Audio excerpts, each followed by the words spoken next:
tungkol po sa nangyayari kay Ma'am Nini Bacali. Mantakin mo mga kababayan ko. Harap-harapan dinaya ho ito. Si Ma'am Nini Bacali, hindi pa ho eleksyon. Animal, nandaya na si Tambaloslos. Takot ho talaga matalo itong si Tambaloslos kay Ma'am Nini Bacali. Kasi nga, number 1 contender man ho diyan sa 1st District ng Liti. Alam nyo ho ba, alam nyo ho, Tambaloslos? George Garcia, diyan sa Comelec. Alam nyo ho ba, hindi man si Ma'am Nini Bacali ang dinaya ho ninyo dito.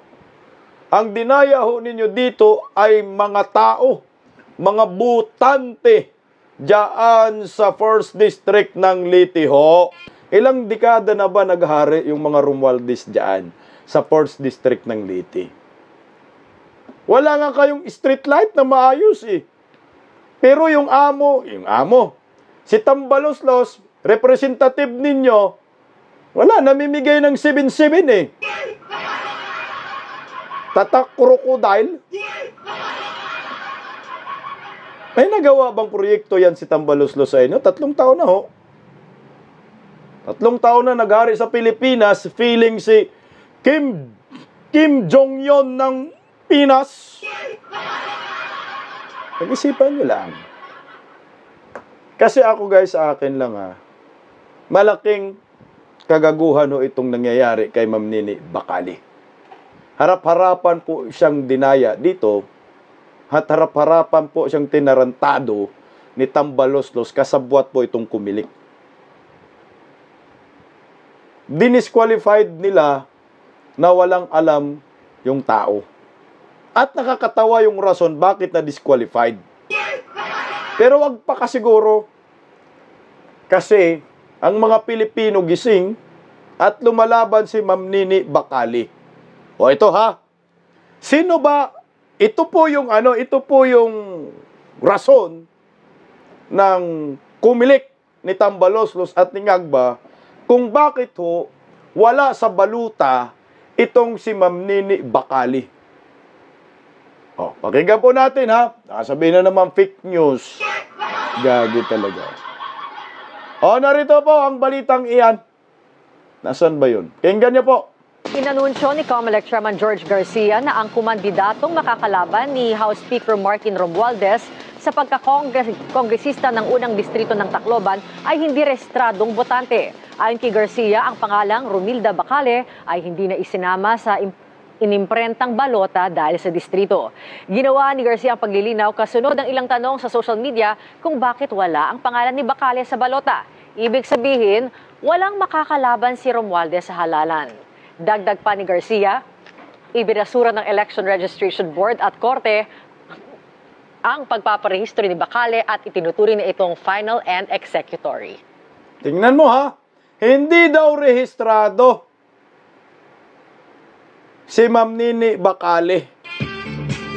Yan yung sabi nila. Sino bang tanga na bigla ka na lang mag-file, George? Sino bang tanga, George?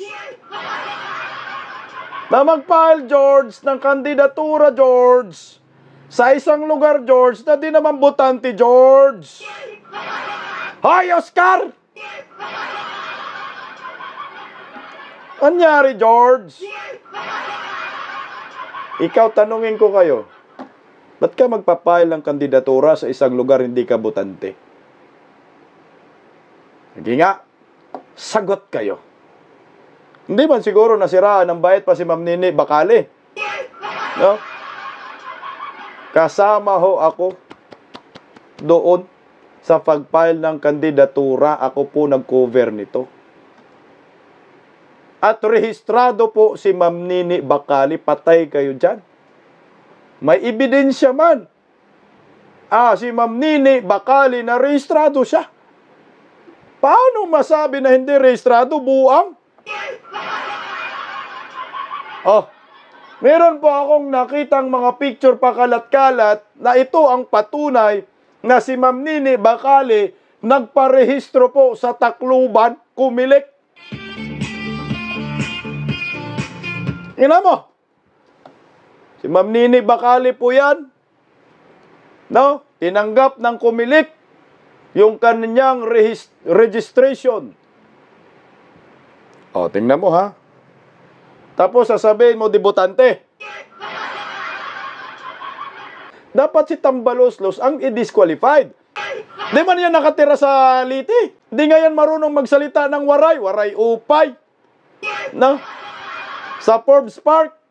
Oh, di man yan nakatira sa Liti. Siya dapat ang ma-disqualified. Pustahan tayo. Mga taga-Liti, marunong ba magsalita yan si Tambaloslos? Magwaray? Sige nga.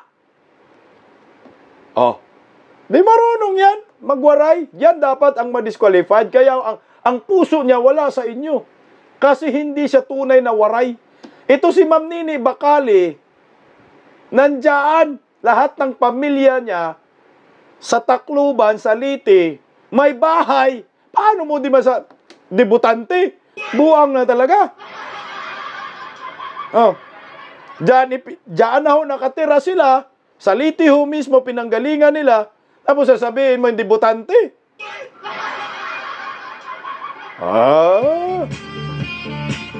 Ito pa, medyo malinaw-linaw na picture.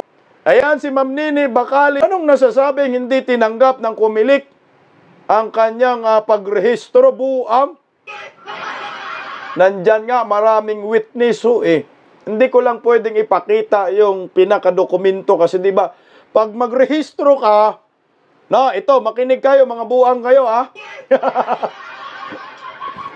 Pag mag-registered ka ho, kahit na-transfer ka, no, kahit transfer ka po, nagrehistro ka, kunyari, galing ako sa animal na Pasay, gusto kong tumakbo, pagka-kongresista sa Tacloban, Liti, kasi may bahay kami doon, taga ron ng pamilya ko, animal, magparehistro po ako doon, kasi taga ron ako.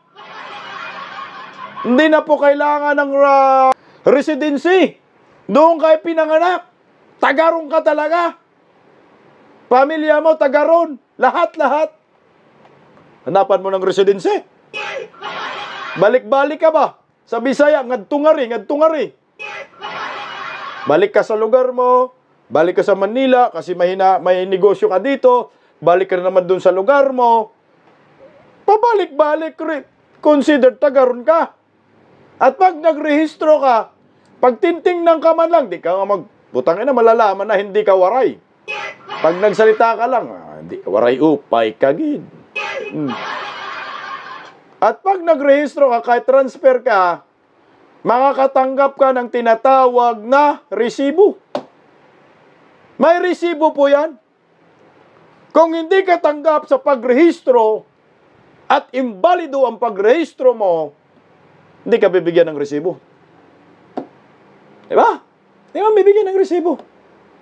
Ayan, pumirma man yung alin na yan, ibig sabihin may resibo. May resibo ho sila. May receipt.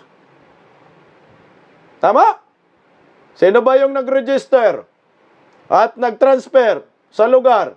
Bibigyan ka po ng receipt na ikaw patunay na transfer at rehistrado sa naturang lugar. Kung hindi ka binibigyan ng receipt, dinideny ang inyong registration. At hindi ka entertainin ng Comelec. Unang-una, hingihan ka ng barangay clearance eh. Barangay residence certificate. Ang barangay, pag alam nila hindi ka taga rito, pukininam. Hindi ka bibigyan ng residence certificate. Oh, paano ka makakuha ho?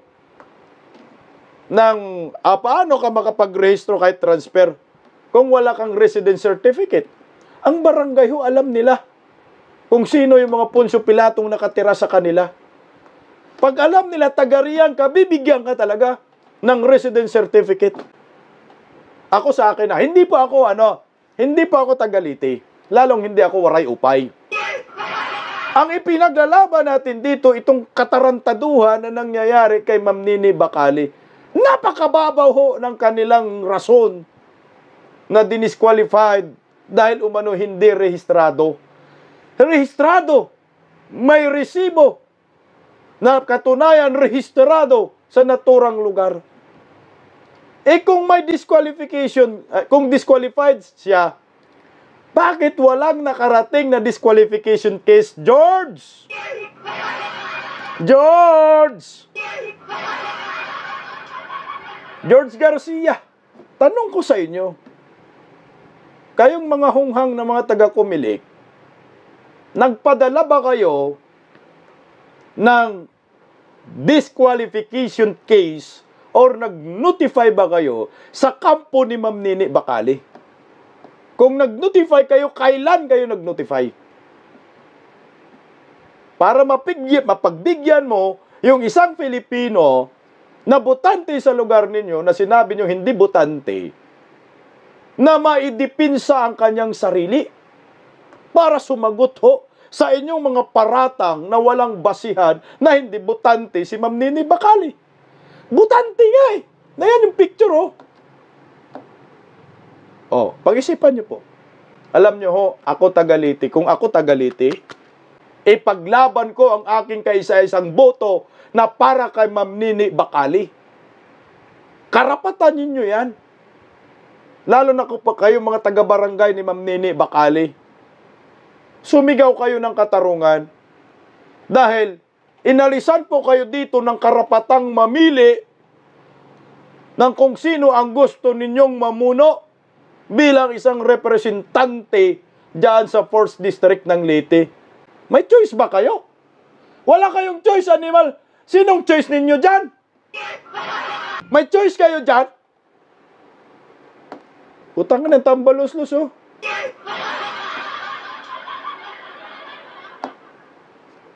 Pasalamat nga ho ang ibang mga taga-Liti na may lumaban dyan sa taong iyan. Kay tambalos-los.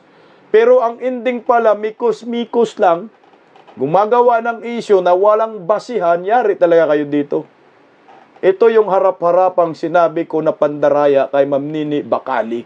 Sinabi hindi butante ng bayarang media na ayon kay George Garcia, final and executory daw. Bakit meron kang final and executory? Nag-apila ba ang grupo para isabihin mo final? Nakapagpadala ka ba ng disqualification case? Binigyan mo ba ng pagkakataon yung taong gustong magserbisyo sa Leyte na sumagot sa inyong mga paratang kung meron? Ginawa nyo? Hindi. Hindi sila nakapag-apila. Pero ang sabi ninyo, final and executory, ano tanga? Pag sinasabi mong final and executory, ibig sabihin may apila yung grupo ni Ma'am Nini Bacali sa disqualification case, pero binasura ho ninyo. Dahil hindi po umuo yun yung kanilang apila sa inyong requirements. Yung mga dokumento sa kanilang pag-apila, hindi nyo tinanggap.